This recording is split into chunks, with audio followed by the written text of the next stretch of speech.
Today I want to help you get out of a tangle of chaos, confusion, and paralysis. I'm Steve Grossman.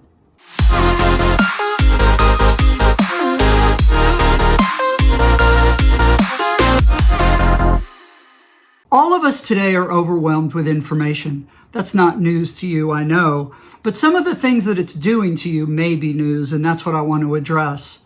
But we're all overwhelmed with information. This device that you're watching this on and the other several devices you have in your life are constantly bombarding you with information. We could start with advertisements, of course, entertainment, but then we could get into news and current events and culture. And by the way, there's all the things that we don't really want to hear about, all the bad news, all the tragedies, all the things that, well, we need to be paying attention to. And then there's also all the good things. But where I'm going right now is it's just all stuff coming at us. Some of it we're searching for, some of it we're not. Some of it we're told we better be searching for. Some of it other people are saying, ooh, don't look over there, right? And it just goes on and on and on. And I want to talk about how to break free of that for what might appear in the end to be a very surprising reason. And it's a reason that I feel is very strong on the heart of God right now for his people because, well, it'll make sense to you in a moment. So what does this mean? It means that, yes, of course, we're overwhelmed, but there's much more to it than that. And that is that this is making us numb because it's too much. We literally are connected globally now. So all this news I'm talking about is every piece of information in the world. You know that. You literally have access to every piece of information in the world, and you know better than to try to pay attention to that, but your devices and the world in which you live throw them at you anyway. And so what that does is it creates this mindset that I have to be paying attention. I have to know everything. I have to because any one of these things may hurt you, which is a natural human thing, but there's more to it than that. I have to be interested. And then people are telling you you have to be interested. And, oh, did you hear about this? And did you hear about that? And then something called compassion or love kicks in. Oh my gosh, what an incredible human quality. But the challenge is we want to fix everything because, everything needs to be fixed, right? Everything needs to be fixed. So everything is a problem that we want to solve. Why? Well, because we're kind and compassionate, interested, and it feels bad to go, well, I'm not going to worry about that. So we don't. And the problem is that then paralyzes us in a way that, like I said a second ago, might be surprising. And the way it paralyzes us is we want to help, but because we want to help everybody and we know intuitively we can't, or just simply, we don't have enough money, right? We don't really do anything, or we kind of dabble at things, or we do a little bit. And that's a real big problem. And this is what I believe God is after for two reasons. One is it's a big problem because a lot of things are not being solved that could be solved.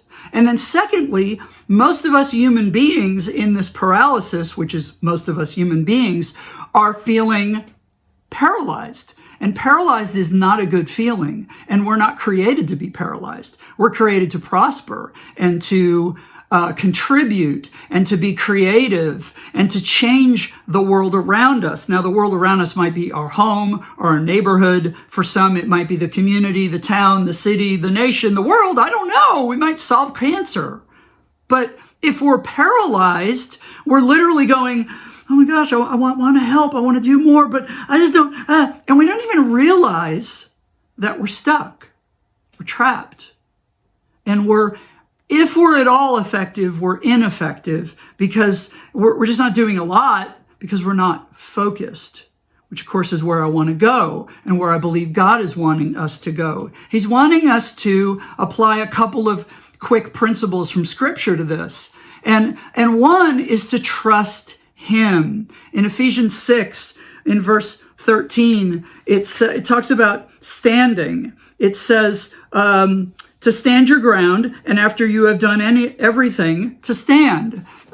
Psalm says, be still and know that he's God. Know that he's God. He'll handle all the problems through his people as his people move into helping each of these problems. But you're not called to do all of them. You're called to do one or two or three based on your interests, your giftings, your talents. By the way, this could be from a purely charity side of things, benevolence and giving and contributing and volunteering through an organization. Or it might be your career. Like, I'm going to go into biochemistry and solve cancer. I mentioned that a minute ago. Great. Okay. So it could be either one. It does not matter. God doesn't care. By the way, God's not just in charity, but that's a whole other topic. So the rest of that, though, when we hear all this news about everything else, we can rest in God and know that he's awakening other people to address those things. We can stay in our lane, they will stay in their lane, which is the other biblical principle talked about in Hebrews. And let us run with perseverance the race marked out for us. That is Hebrews 12:1. The race marked out for us. Right now, we are being so confused and tangled up, chaos, paralysis, that we've forgotten and we're unclear on the race marked out for us. Because the world, who's over the world, is telling you that you have to pay attention to everything. And then we are paralyzed. We are stuck.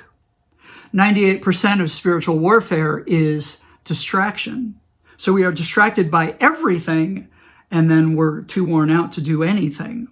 And what I'm proposing, what the Lord is calling us to, is no. Find 2 or 3 tops. Can't have 15, can't have 10,000 things that are yours to do, and then do them with everything you have. When people say, but you need to be involved in this too, obviously weigh it, but generally say, no, I'm called to this, and you are called to that.